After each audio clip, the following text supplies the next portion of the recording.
Welcome back, guys. Thanks for checking out another video. I know you guys are eager to know what's going on with the 911 and my Cayman K-swap projects. So why don't I do a quick update video for you guys and bring you up to speed. All right, guys, update video on the progress of the 911 and the Cayman K-swap development. Basically the development of the kits for these two cars, because there's a lot of new interest in both of these vehicles because of the Larry Chen video. I'm super happy that a lot of people have found what I've been doing with these cars because of that video. It was super cool making that with Larry.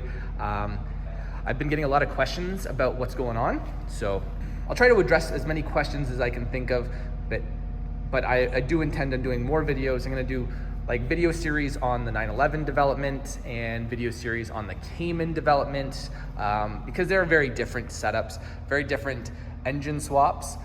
Even though they're both K-series, and the cars are very similar, but the development is very different.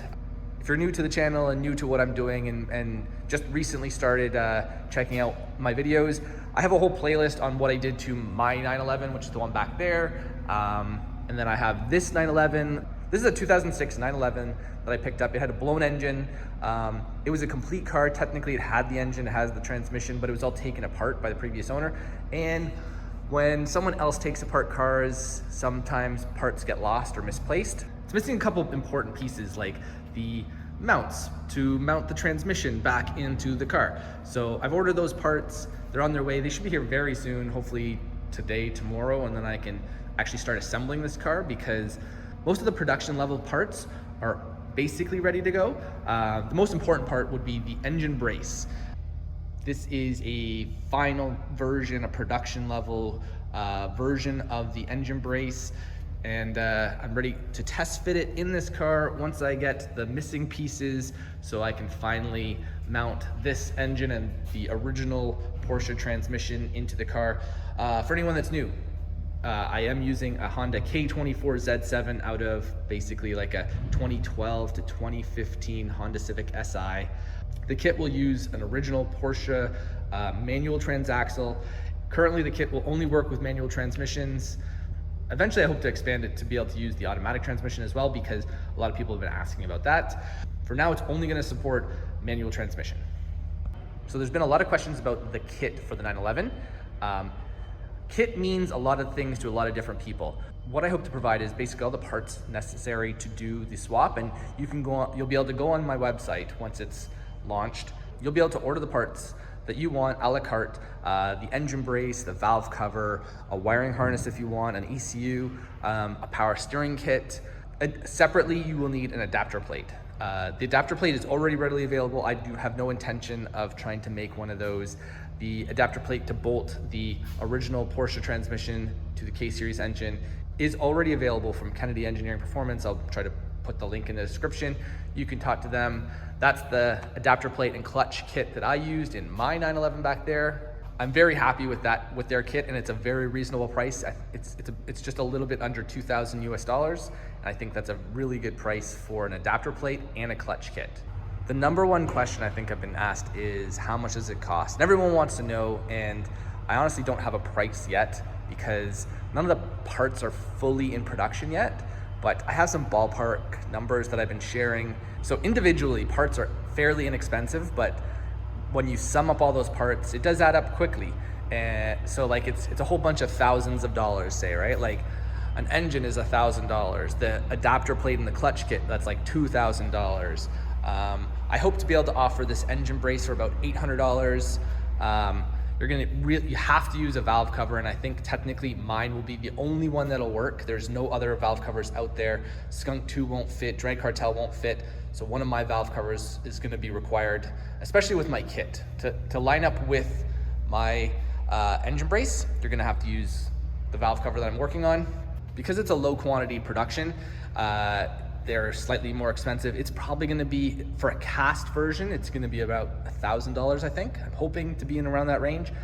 This is a billet version, and this thing is very expensive to make. This would probably be like $2,000 realistically, and I don't think it's worth it. The cast version that I'm working on is super nice. Wiring harness, probably gonna be about $2,000 for a wiring harness. An ECU. Going forward, I'm gonna offer two options for ECUs. My car is running on a Civic ECU. It's an amazing ECU, super powerful, but it's pricey. And there's not a lot of tuners that can actually tune Civics. So I've been working with Link, and Link ECUs is on board, and they've actually kind of sponsored the project. So both the 911 and the Caymans are gonna be running on Link ECUs. So stay tuned for that. I'm gonna have a whole bunch of updates on that, but I'm super excited to be working with Link on the ECU stuff. So those are the main parts, but it's a whole bunch of parts that add up very quickly. Once all that work is done, once all those parts are bought, paid for, you don't have a really one expensive piece that can fail. And that was the issue with these 911 engines is if you have an engine failure, you're into it for $20 plus $30,000 roughly to rebuild, say, a Carrera S engine.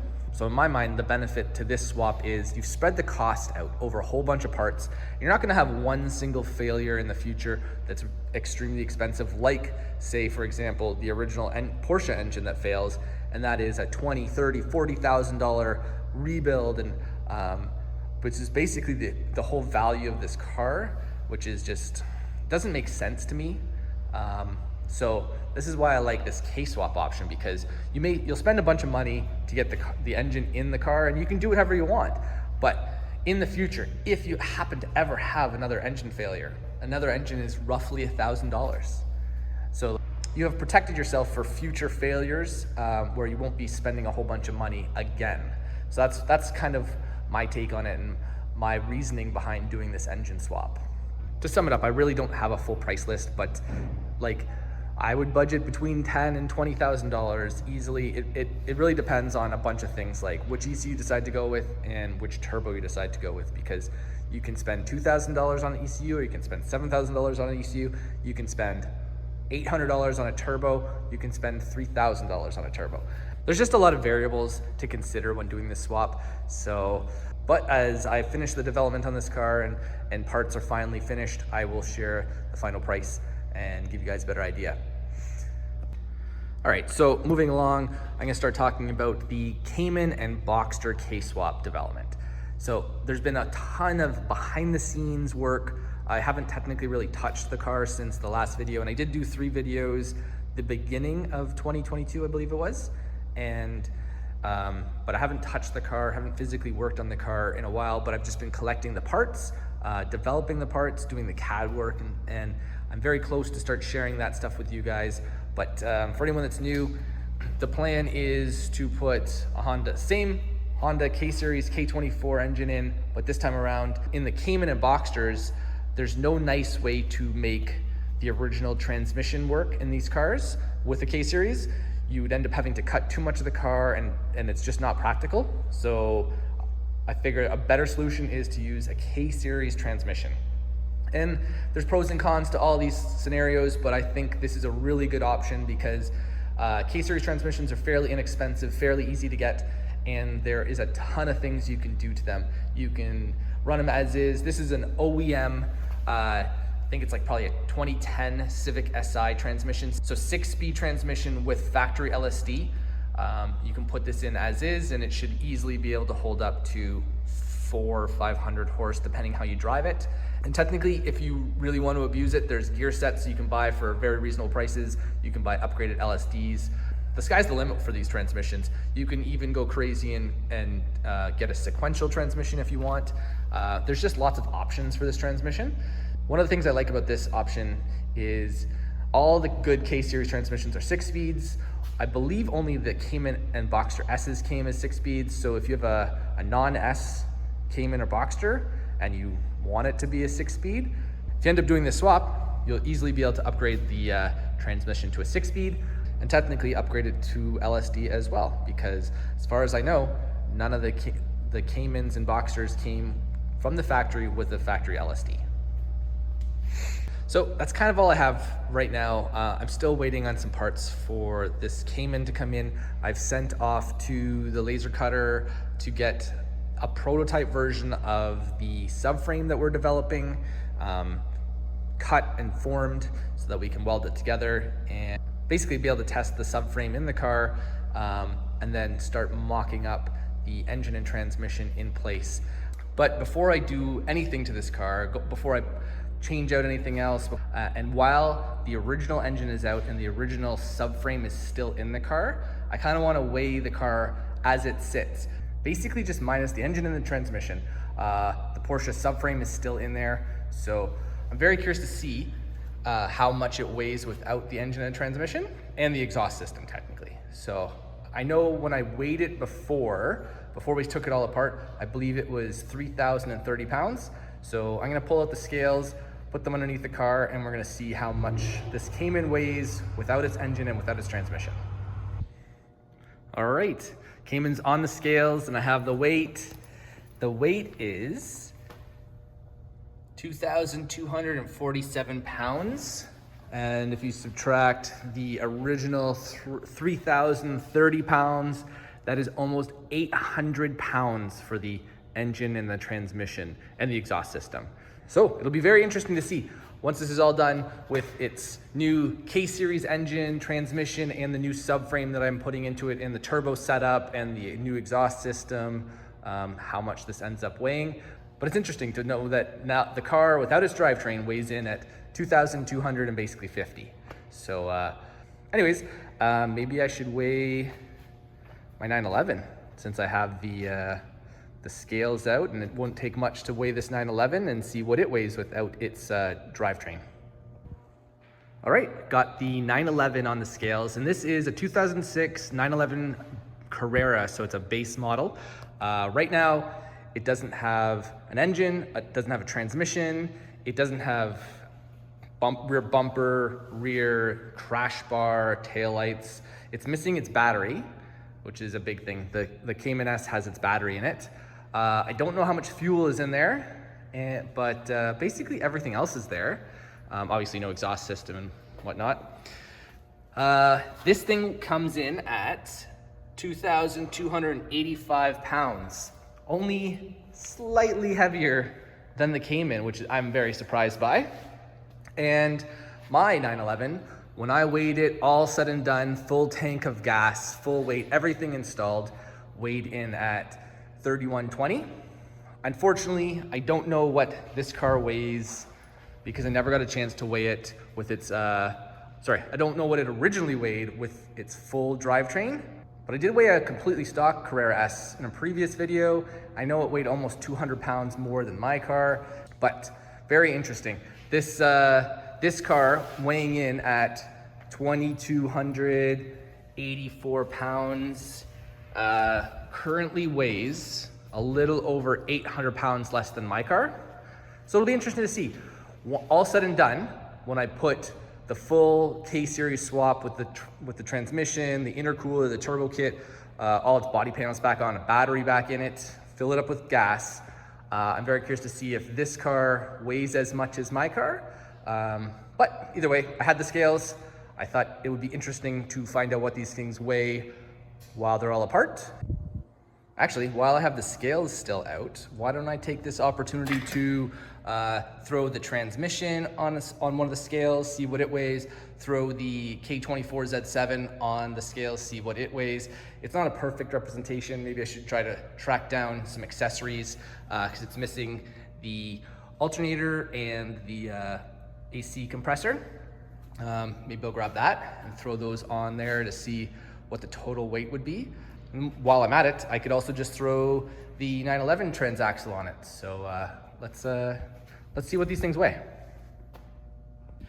All right, first up is this is a K20Z3 8th gen Civic Si 6-speed LSD transmission, and it weighs in at 89 pounds.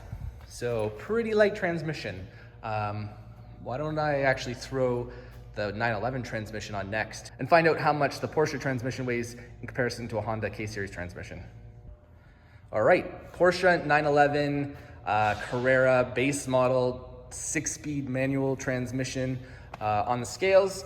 I do believe this is full of fluid because I didn't drain it, and hopefully the previous owner didn't drain it, so it's technically full of fluids. I don't believe this is an LSD transmission. I believe it's an open diff, but it weighs in at 152 pounds. So that is a pretty hefty transmission. All right, well, with the transmissions done, let's throw the K24 on the scales and see what it weighs.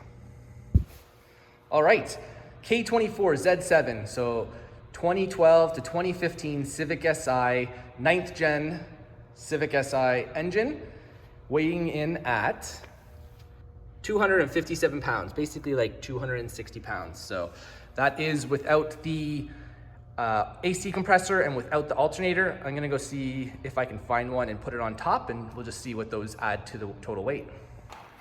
Okay, I tracked down an AC compressor, an alternator, a power steering pump, and a starter, put them all on top, and combined, all these parts come in at 295 pounds. So basically, this is essentially this would represent a fully dressed K24. So just under 300 pounds for a fully dressed K24. Anyways, that's about it. This was kind of just for fun to see what these things kind of weigh. I've never had the chance to put a K24 on a scale before, and so pretty interesting. 300 pounds basically for fully dressed. It doesn't have its clutch or flywheel on it, so you got to add maybe another 20-ish pounds to the setup with a clutch and a flywheel.